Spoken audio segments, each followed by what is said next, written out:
Tax चोरी का खात्मा मुल्की मुआशी मजबूती के लिए अहम तरीन कदम है। क्या 107 अरब से जायद सालाना की टैक्स चोरी के लिए अमली इकदामात वजीर आजम की जानिब से काबीना में दिए गए बयान के मुताबिक वाकई उठाए जाएंगे? क्या हुकूमत टैक्स चोरी और महंगाई के बामी ताल्लुक को समझ पाई है? और सवाल है कि टैक्स चोरी के खात्मे के लिए सब स्टेक होल्डर्स मुतहर्रिक कब होंगे?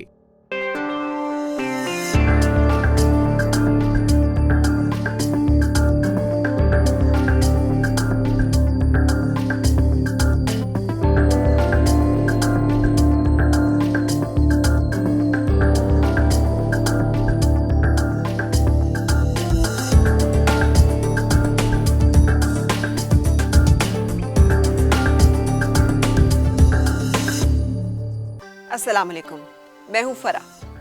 70 अरब से जायद की टैक्स चोरी सालाना। और अगर मैं आपको ये बताऊं कि ये नंबर्स 2 साल पहले इतने नहीं थे तो और भी ज़्यादा हमें हैरत भी होगी और दुख भी होगा, इसलिए कि ये नुकसान हम सबका है।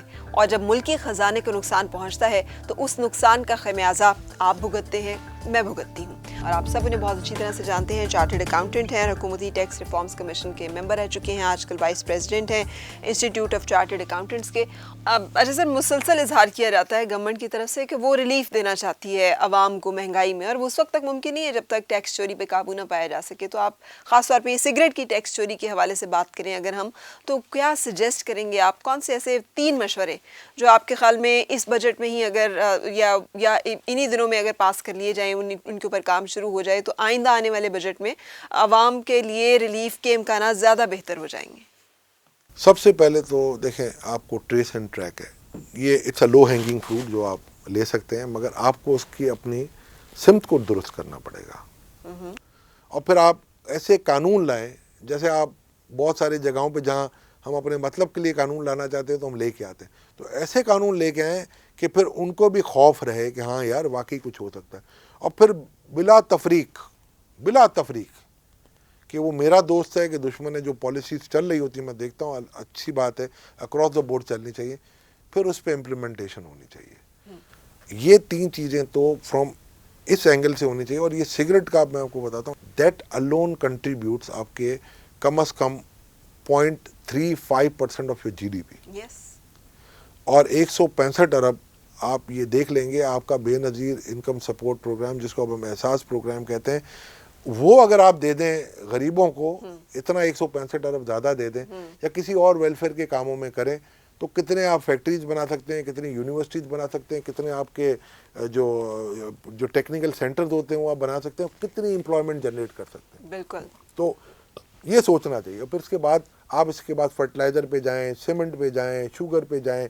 ये जो होती है ना जी, आज ये जो झगड़ा चल रहा है कि जी ये रिपोर्ट ठीक है या रिपोर्ट गलत है, तो मैं समझता हूँ वो रिपोर्ट ठीक हो या गलत हो, अगर टेक्नोलॉजी का इस्तेमाल इसमें होता तो आज इस पर कोई डिबेट ना होती। इसी तरीके से मैं कहता हूँ, मैं बिल्कुल इस प्रोग्राम के तवज्जुह से प्राइम मिनिस्टर पाकिस्तान साहब को, ये मैं इमरान खान साहब को मैं ये कहना चाह रहा हूँ कि इसकी चोरी के ऊपर भी एक कमीशन बना दें, ताकि कम से कम वो लोग हाईलाइट हो जाएं जो चोरी कर रहे हैं। बिल्कुल, आइडेंटिफाई तो हो, ये आइडेंटिफाई हो। अगर जो कोई ईमानदारी से टैक्स पे कर रहा है तो उसको तो फिर पेनलाइज नहीं होना चाहिए।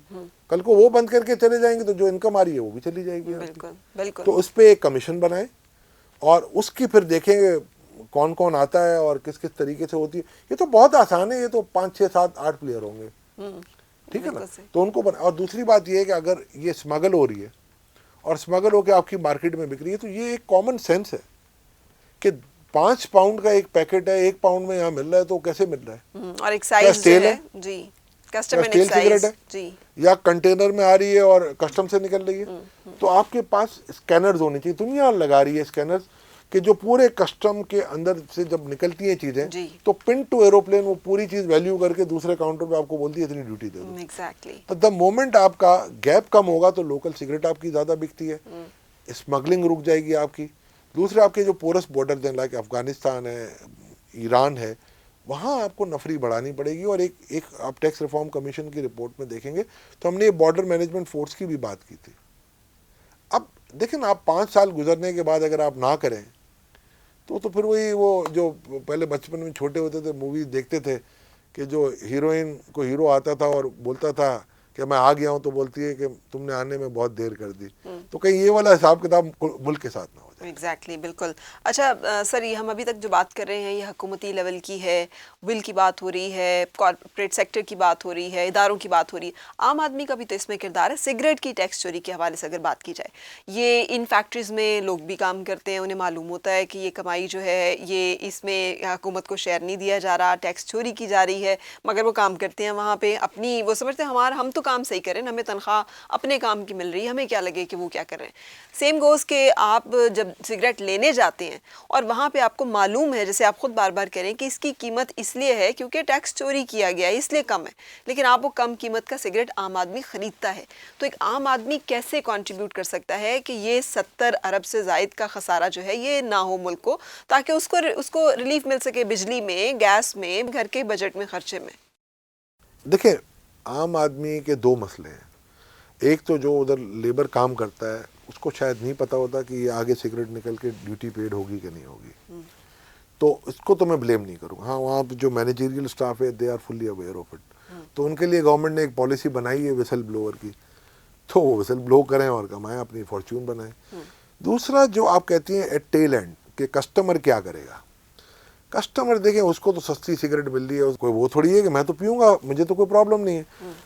आप 22 करोड़ आवाम को नहीं कभी भी कह सकते कि तुम ये लॉ इम्प्लीमेंट कराओ, वो एक उनकी मॉरल ड्यूटी ज़रूर है, मगर आप टेक्नोलॉजी को तो कह सकते हैं ना, आप अपने कानून को तो कह सकते हैं ना कि यार तुम इतने सख्त हो जाओ और तुम इतना इम्प्लीमेंट करो उसको कि कहीं ना, आप एक टास्क फोर्स बना दें कि anti tobacco theft task force आप बनाएं, इसमें आप 40 अफसर रखें, आप सेलेक्ट करें, अच्छी पे दें उनको, या आउटसोर्स करें, आप कर ले आप, मगर आप कस्टम के स्टेज पे आके इसको स्मगलिंग को पहले रोके ना, ठीक, तो वो आधे से ज़्यादा तो वहीं से ख़त्म हो जाएगा, तो फिर ऑटोमेटिकली लोकल सिगरेट बिकेगी। अब लोकल सिगरेट जब बिकती है तो उसमें दो एलिमेंट आ गए, एक जो है ऑफिशियल फैक्ट्री होगी, एक अनऑफिशियल फैक्ट्री होगी, एक तीसरा एलिमेंट भी है इसमें। वो क्या? वो ये है कि एक बड़ी अच्छी कंपनी, टैक्स कंप्लायंट कंपनी होती है, उसके ब्रांड को कोई और इलिसिट वे में बना रहा होता है। 70 अरब से जायद की सालाना टैक्स चोरी में जाली सिगरेट का भी एक बहुत बड़ा हिस्सा है।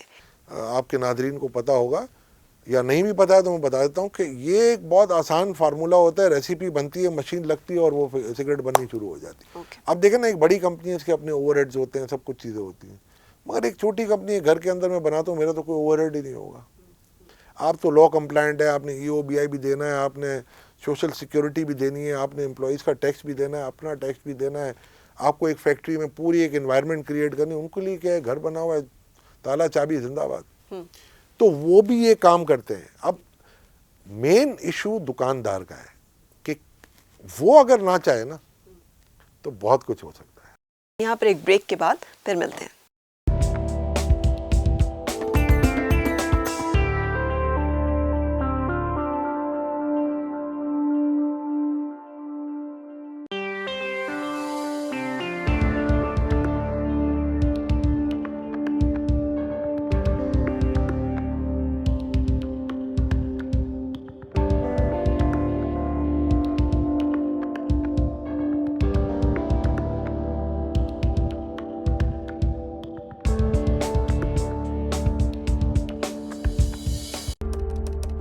बेहतर पाकिस्तान, मगर कैसे?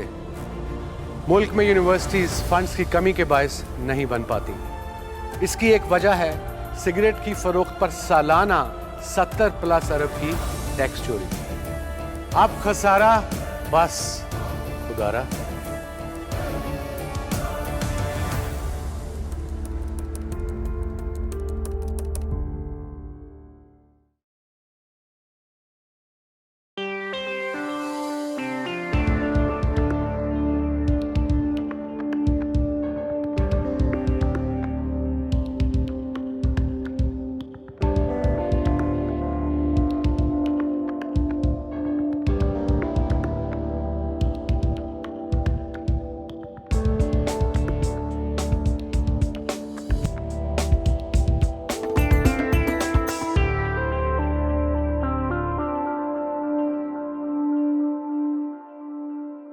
Welcome back. अच्छा, रिटेलर का जैसे आप कह रहे थे सर, वो कैसे किरदार अदा कर सकता है सिगरेट के गैर कानूनी कारोबार को रोकने में? 20,000 रुपए का जुर्माना है अगर वो बेचे, लेकिन आज तक सुना नहीं कि कोई जुर्माना हुआ। यार अगर छापे पड़ेंगे भी, 20,000 ले लेगा तो क्या फ़र्क पड़ेगा? वो उससे ले लेगा, बोलेगा यार तुम्हारे ब्याह पे 20,000 मैंने दे दिए हैं तो मुझे 40,000 दे दो। लॉ इतना स्ट्रिक्ट होना चाहिए कि एक आप डमी किस्म का बंदा भेजें जो उसको इलिसिट सिगरेट बेचे और वहीं पे आप अरेस्ट करें और 2 साल के लिए जेल पे डाल दें। 20,000 रुपये में तो कुछ नहीं होता ना आजकल। तो वो इस किस्म की सज़ाएँ आपको लानी पड़ेंगी, लॉ को सख्त करना पड़ेगा। और फिर आपको एक जो है ना शटर पावर, उसको भी आपको पूरा देखना पड़ेगा कि जी उनकी कितनी पॉलिटिक्स में इन्वॉल्वमेंट होगी।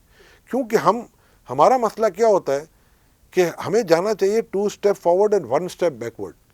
हम चले जाते हैं 1 step forward and 2 step backward, तो वो आप पीछे ही जा रहे हैं। आपका टैक्स टू जीडीपी कम इसलिए हुआ है और इसलिए ज़्यादातर होता रहता है बिकॉज कि आपकी एक परसेंटेज ऑफ इकोनॉमी जो कि बढ़ रही है, फास्ट पीस पे बढ़ रही है, वो टैक्स दे ही नहीं रही है, कम दे रही है। National assembly of almost 300 plus मेंबरान, तो उनमें कोई भी ऐसा नहीं जो कि इस तमाम, या पब्लिक अकाउंट्स कमेटी या और बहुत सारे ऐसे लोग जहाँ पे ये तमाम चीज़ें हो रही होती हैं और फिर रिवर्स हो रही होती हैं, क्वेश्चन किया जा सके, चैलेंज किया जा सके। देखें, बजट पास होना ना मनी बिल है, मनी बिल में सेनेट का कोई किरदार नहीं होता।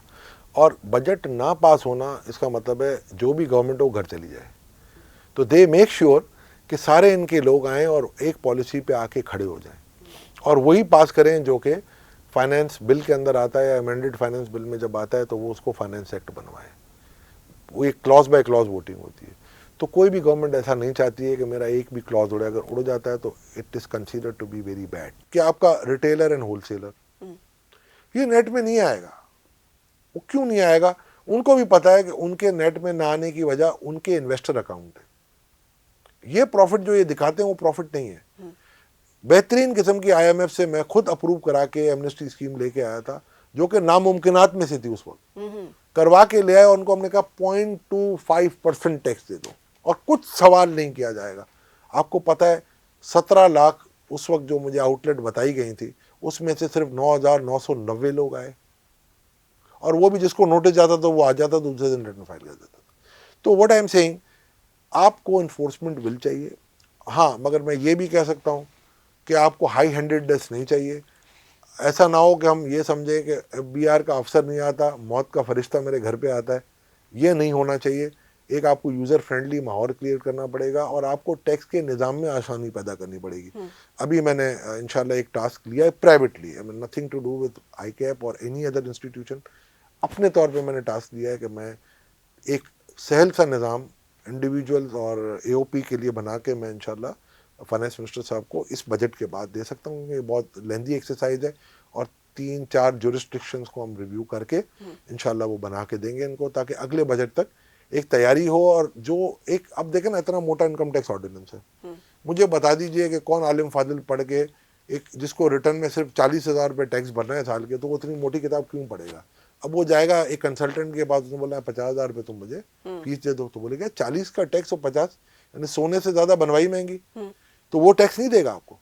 और फिर उसको मैं डराऊंगा भी कि देखो बेटा, अगर टैक्स भरोगे ना तो ये मौत के फरिश्ते को घर का दरवाज़ा दिखाओगे, तो बिल्कुल नहीं भरेगा। अगर मैं इसको सहल निज़ाम दे दूं कि 6 पेज का ऑर्डिनेंस है या एक्ट है, तुम पढ़ो, खुद समझ लो और रिटर्न ये ऑनलाइन कर लो, अल्लाह अल्लाह खैर चला, वो सारा काम करेगा। क्यों नहीं करेगा?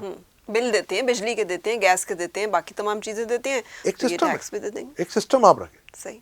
और दूसरी बात ये है, ये गवर्नमेंट को भी मैं कहूँगा कि आपकी जितनी भी बड़ी कॉरपोरेशन है वो ज़्यादातर टर्नओवर टैक्स देती है, यानी कि एक फिक्स टैक्स है 1.5% का कि आपके टर्नओवर पे आप देते हैं। एक्सपोर्टर 1% देता है। इस तरीके से आपको इतना हाई रेट रखने की ज़रूरत क्या? 29% आपने रेट रख दिया। 90% जब टर्नओवर टैक्स पे कर रहा है तो आपको तो रेट 20% कर देना चाहिए। एक आपको एक इसको वाइब मिलती है, वो कहता है यार, एक मॉरल बूस्टर हो जाता है कि यार हमारा टैक्स रेट लो है और इससे कंप्लायंस बढ़ेगी आप। वरना वो छुपाने के ही चक्रों में होता है कि मैं टर्नओवर टैक्स में कैसे आ जाऊँ। ठीक। अगर आपका रेट नीचे करें आप, ये मेरा ख्याल है IMF को समझाने की ज़रूरत है। मेरा ख्याल है समझाते होंगे, मगर मेरा ख्याल है इसमें मज़ीद एफर्ट की ज़रूरत होती है। और जब तक मुझे याद है हारून अख्तर साहब थे, मैं था, मसूद नकवी साहब, जब IMF को हम ये एमनेस्टी स्कीम बता रहे थे तो उनका शुरू से ही ना बिग नो था, no. But when we debated with them and specially जब मैं खड़े रह के उनको पूरे पेपर बोर्ड पे समझाया, आफ्टर अ मैराथन और a protracted negotiation of 3 hours, I was on my legs and they accepted our version. They said we will not, इसको सब्सक्राइब नहीं करेंगे मगर हम, हो सकता है हम आपको कुछ ना कहें, आप कर लें। तो 3 घंटे समझाना पड़ता है ना उनको, आप उनके साथ बैठ के पेपर फिगर वर्क सब करके आते हैं। ठीक है। तो ऐसे काम होते हैं बीबी, ये हवा में काम नहीं होते। बिल्कुल। We can not shoot in the dark. हम टीवी पे आके कुछ बात कर रहे हो, पीछे हम कुछ कर रहे हो, हमने टाइम ज़ाया किया। देखिए 2 साल आपकी नेगेटिव ग्रोथ हुई, इस साल अल्लाह का शुक्र है अच्छी, और वो क्यों हुई है अगर आप इसको थोड़ा सा अगर आप देखेंगे तो 2 साल इसलिए हुई है कि हमने एक नए नए तजर्बे के। मैं आज आपको रिकॉर्ड पे कह सकता हूँ कि आप जब तक इदारे से अच्छे अफसरों को प्रोमोट करके उनकी भागदौड़ उनके हवाले नहीं करेंगे, इदारा फ्लरिश नहीं कर सकता, बिकॉज कि एक उनके स्टाफ की ओनरशिप होती है। तजर्बे की क्या हुआ, नेगेटिव ग्रोथ। तो अब ये समझ जाना चाहिए हमें, अब हमारे पास तजर्बात की गुंजाइश नहीं है, हमारे पास एक ही चीज़ की गुंजाइश है कि हम सिस्टमेटिक आगे कैसे बढ़ें। ठीक। इसके अलावा कोई मेरे पास और इनके लिए कोई सजेशन नहीं है, गीदड़ सिंगी नहीं है कि जहाँ पर ओवरनाइट ये कोई अच्छा काम कर जाए। बिल्कुल सही। और हम हिंसा कहानी की तरफ चलेंगे अब, और आज फरहीन तारिक हमें बताएंगी कि अगर 70 अरब से ज़ायद की ये सिगरेट के गैर कानूनी कारोबार में होने वाली टैक्स चोरी को रोका जा सके तो ब्लू इकॉनमी जिसकी बात की जाती है उसमें जहाज़ और कार्गो, जहाज़रानी का शोबा, इनमें क्या क्या कुछ हो सकता है, देखते हैं।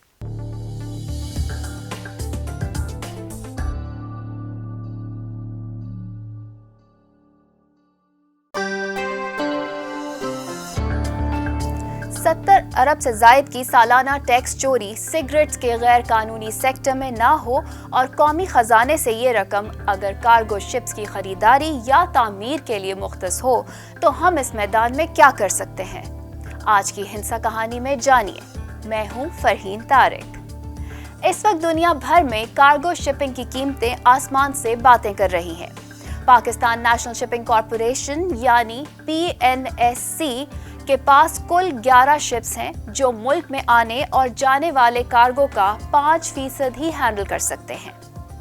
याद रहे कि मुल्क में आने और जाने वाले कार्गो की सालाना लागत $5 अरब है, जिसमें पाकिस्तान में रजिस्टर्ड कार्गो शिप्स का हिस्सा सिर्फ $0.25 अरब यानी $250 मिलियन है। अगर 70 अरब से ज्यादा की टैक्स चोरी सिगरेट के गैर कानूनी सेक्टर में ना हो और हम ये रकम कार्गो शिप्स की तामीर या खरीदारी के लिए मुख्तस कर दें तो सालाना कई कार्गो शिप्स मकामी तौर पर तामीर होने या खरीदने के लिए फंड्स मुहैया हो जाएंगे। ये कार्गो शिप्स मुख्तलिफ लोडिंग कैपेसिटीज के होते हैं। 2800 टन की कैपेसिटी के कार्गो शिप की बैनुल अक़वामी कीमत $7 मिलियन अमरीकी तक है। इस हिसाब से हम सालाना सिगरेट सेक्टर में टैक्स चोरी रोककर 65 ऐसे कार्गो शिप्स खरीदने के फंड्स मुहैया कर सकते हैं, और अगर ये शिप्स मकामी तौर पर तैयार किए जाएं तो यकीनन इनकी कीमत में कमी भी हो सकती है। वेलकम बैक अशफाक तौला साहब, आपने देखी हमारी हिंसा कहानी।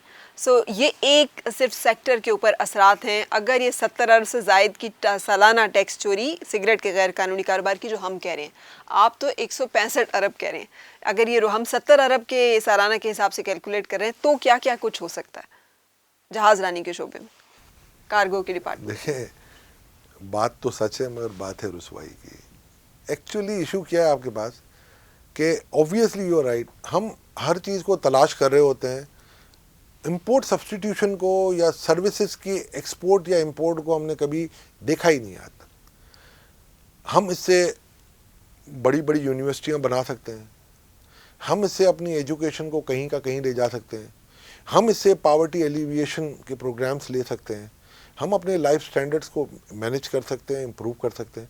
और ये आप देख लें ना, $5 बिलियन का आपका सर्विसेज का ये एक सिर्फ आपका कार्गो हैंडलिंग जी, कार्गो हैंडलिंग है। आप अगर ये बनाते हैं और ये अगर आप इसके देखें कितने जहाज आप ला सकते हैं और कितनी कैपेसिटी आप ला सकते हैं, तो कम से कम कुछ नहीं ये आप सिर्फ $50 मिलियन का अपना माल खुद लाते हैं और बाकी आप बैंक कर रहे होते हैं दूसरों पे, उनके नखरे अलग। और जब आप अपनी एक चीज़ ओनरशिप में होती है तो आप उसको एक बहुत ज़्यादा तरीके से देखते हैं, तो मेरा ख्याल है आप $1 बिलियन तो कम से कम बचा सकते हैं। और वो $1 बिलियन अगर आप बचाते हैं तो एक बहुत बड़ा फैक्टर होगा आपकी फॉरेन एक्सचेंज के ऊपर, और यू कैन ग्रेजुअली 4-5 साल में आप उसको टर्न अराउंड करके इसको एक्सपोर्ट की तरफ ले जा सकते हैं। बिल्कुल, बिकॉज कि जब आप यहाँ से जहाज खाली जाएगा वहाँ लेने के लिए, तो उस मुल्क की कोई ना कोई तो एक्सपोर्ट हम भी कर रहे होंगे, वो हम ले जा सकते हैं चीप वे में, हम उनसे आधा रेट दे दें, क्योंकि ये तो ओपन कंपटीशन होता है। बिल्कुल। तो ये तो आप इंपोर्ट ऑफ सर्विस जो ले रहे हैं वो एक्सपोर्ट ऑफ सर्विस कर सकते हैं। Thank you very much sir for being part of this show, और जो आपने हमारे साथ बातें शेयर की हैं उससे मुझे और हमारे व्यूअर्स को बहुत कुछ समझने में मदद मिली है। आई विश कि ICAP के लिए और पाकिस्तान के लिए आपकी सर्विसेज जो हैं वो और बेहतर पाकिस्तान का जो ख्वाब है उसे पूरा करने में मुआवन और मददगार साबित होंगी। Thank you very much. Thank you very much. और आप दुआ कीजिए, ये पाकिस्तान हमारा है और हम कोशिश ये करें कि ICAP हो या कोई और इदारा हो, वो पाकिस्तान की बेहतरी के लिए 24 घंटे काम करता रहे और पाकिस्तान और उसके अवाम के लिए बेहतर से बेहतर नताइज लाए। Thank you very much. बहुत शुक्रिया। सो आप हमसे रब्ता कर सकते हैं www.behtarpakistan.com पर। ट्विटर हैंडल है हमारा बेहतर पाकिस्तान, और इसके अलावा आप हमें फॉलो कर सकते हैं फेसबुक पे बेहतर पाकिस्तान पेज पे, इंस्टाग्राम पे बेहतर पाकिस्तान और यूट्यूब पे बेहतर पाकिस्तान। जुड़ते रहिए बेहतर पाकिस्तान के साथ। इस वक्त इजाज़त चाहूँगी। अल्लाह हाफिज़।